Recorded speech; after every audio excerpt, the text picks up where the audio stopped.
Hello dear students, hello प्यारे बच्चों। Student discuss करने वाले एक नया टॉपिक, हमारा टॉपिक डिस्कशन होगा जेनेटिक रिकॉम्बिनेशन, जिसमें हम सेकंड टाइप कॉन्जुगेशन मेथड को डिस्कस करने वाले हैं। इसके बारे में डिटेल में समझने वाले हैं, किसने इसको डिस्कवर किया और ये किस तरह से होता है।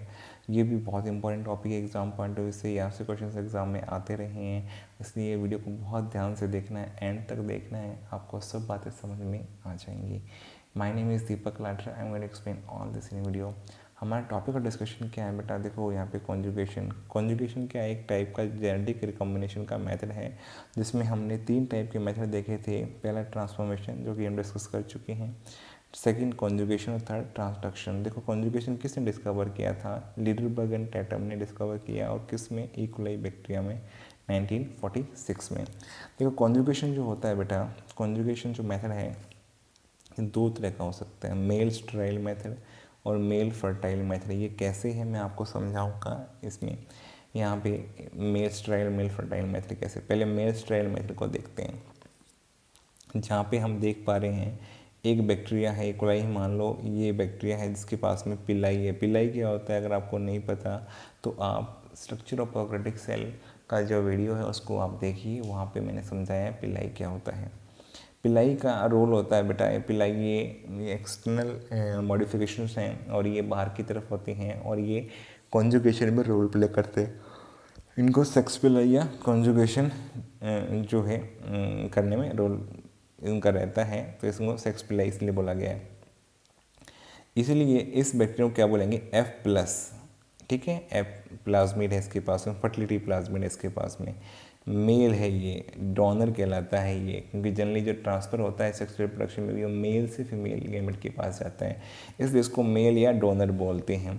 जिसके पास पिल्लाई नहीं है या प्लाज्मिड नहीं है बेटा, यहाँ पे वो F नेगेटिव है। F नेगेटिव मतलब F प्लाज्मिड नहीं है उसके पास में, तो इसका मतलब ये प्लाज्मिड इसके पास जो है ये इसको दे सकता है, तो यहाँ पे इसलिए F पॉजिटिव है और ये F नेगेटिव है। देखो यहाँ पे जब ट्रांसफ़र ऑफ जो प्लाज्मिड होगा वो कैसे होगा, कॉन्जुगेशन ट्यूब बनेगी। ये बैक्टीरियम जो है इसके कांटेक्ट में आएगा बेटा, टेम्परेरी एक दोनों कांटेक्ट में आने से एक ट्यूब या रास्ता बन जाएगी। ये रास्ता जो बना है बेटा इसी को कॉन्जुगेशन ट्यूब बोलते हैं। कॉन्जुगेशन से क्या कर सकता है, ये इसका कॉन्जुगेट करके अपना कुछ शेयर कर सकता है, ट्रांसफ़र कर सकता है मटेरियल को। ये F पॉजिटिव के पास में देखो यहाँ पे, और F नेगेटिव जो था ये दोनों यहाँ पे प्रेजेंट हैं। अब क्या हुआ, देखो कॉन्जुगेशन ट्यूब बनेगी, टेम्परेरी बनेगी, ये बहुत ही शॉर्ट टाइम के लिए बनती हैं। अगर इसने अपना यहाँ पे प्लाज्मिड का मटेरियल जो है ट्रांसफ़र कर दिया तो ये क्या होगा बेटा, इसका ट्रांसफ़र होने से यहाँ पर F पॉजिटिव जो था वो ट्रांसफ़र कर रहा है F नेगेटिव को, तो ये F नेगेटिव के पास भी प्लाज्मिड का यहाँ पे DNA आ गया है और इसने भी इसको रेप्लिकेट करके इसे जो है कम्प्लीमेंट्री बना लिया है और यहाँ पर भी बन गया है। तो दोनों कैसे हो गए बेटा, F पॉजिटिव तो पहले से था, ये F नेगेटिव F पॉजिटिव हो गया। तो यहाँ कॉन्जुगेशन होने से ही ऐसा हो पाया कि F नेगेटिव से F पॉजिटिव बना।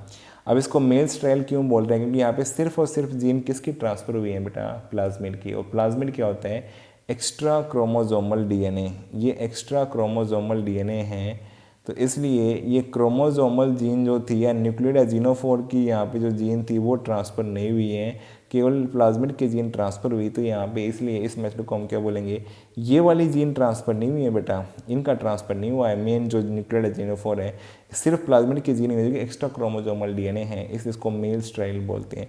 अगर ये जीन ट्रांसफ़र होती है ना फिर इसे हम फर्टाइल मेथड बोलते हैं, इसलिए इसको स्टेराइल मेथड बोला गया है। ये बात समझ में आ गई। नेक्स्ट में देखते हैं, देखो मेल फर्टाइल मेथड इसलिए बोला गया क्योंकि यहाँ पे मेन न्यूक्लियोटाइड जीनोफोर की जीन ट्रांसफर होगी। जैसे कि यहाँ पे आप देख पा रहे हैं, सबसे पहले तो एपिजोम क्या होता है ये समझो। एपिजोम क्या होता है, क्वेश्चन आ सकता है, व्हाट इज एपिजोम। जब प्लाज्मिड का DNA फ्यूज हो जाता है न्यूक्लियोटाइड या जीनोफोर के साथ में उसी बैक्टीरिया के, उसे हम क्या बोलते हैं, एपिजोम। उसी बैक्टीरिया के न्यूक्लियोटाइड के या जीनोफोर के साथ में। तो एपिजोम क्या है, जब प्लाज्मिड फ्यूज हो जाता है न्यूक्लियोटाइड या जीनोफोर के साथ में उसी बैक्टीरिया के, उसे क्या बोलते हैं, एपिजोम।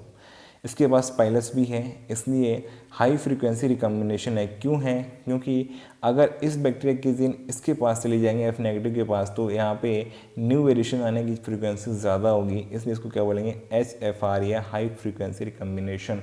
न्यू कॉम्बिनेशन बनने के, न्यू टाइप के यहाँ पे वेरिएशन आने की चांसेस ज़्यादा हैं। ये F नेगेटिव एज यूजुअल, दोनों के बीच में कॉन्जुगेशन ट्यूब बनेगी। तो यहाँ पे देखो ये प्लाज्मिड का DNA ट्रांसफ़र हो ही रहा है, साथ में क्या कर रहा है, इसके न्यूक्लियोइड एजिनोफोर के कुछ सेगमेंट को, कुछ जीन्स को भी लेकर के आने का काम कर रहा है। तो यहाँ पे देखो ये एन में लगा हुआ है, इसका जेनेटिक मटेरियल जो इस वाले बैक्टीरिया HFR वाला था यहाँ पे आ गया है, इसके अंदर ट्रांसफ़र होके आ गया है। तो बेटा देखो यहाँ पे सिर्फ प्लाज्मिड की जीन नहीं आई, यहाँ पे न्यूक्लियोइड की जीन भी आ गई। तो ये F नेगेटिव से ये क्या बन गया बेटा, ये F पॉजिटिव बन गया है और ये HFR ने अपने जीन न्यूक्लियोइड की यहाँ पे ट्रांसफ़र कर दी प्लाज्मिड के साथ साथ। तो बेटा यहाँ पे इसलिए फर्टाइल मेथड इसे बोला गया है कि मेल अपने जो ट्रांसफ़र करने के मेथड में क्या करता है, न्यूक्लियोइड एजिनोफोर की जीन्स को भी ट्रांसफ़र कर पाता है प्लाज्मिड के साथ साथ, इसलिए इसको बोलते हैं मेल फर्टाइल मेथड। यहाँ पे हाई फ्रीक्वेंसी, क्योंकि यहाँ पे नई तरह की जीन्स आ गई हैं और नए तरह करेक्टर डेवलप होने के चांसेस हैं, इसलिए इस मेथड को हम बोलते हैं मेल फर्टाइल मेथड। तो कॉन्जुगेशन दो तरह का होगा, मेल स्टेराइल मेथड और मेल फर्टाइल मेथड। HFR किस में होगा, मेल फर्टाइल मेथड में होगा। एपिजोम भी किस में होगा, मेल फर्टाइल में। एपिजोम क्या होता है, जब प्लाज्मिड का DNA न्यूक्लियोइड या जीनोफोर से फ्यूज करता है उसे हम क्या बोलते हैं, एपिजोम।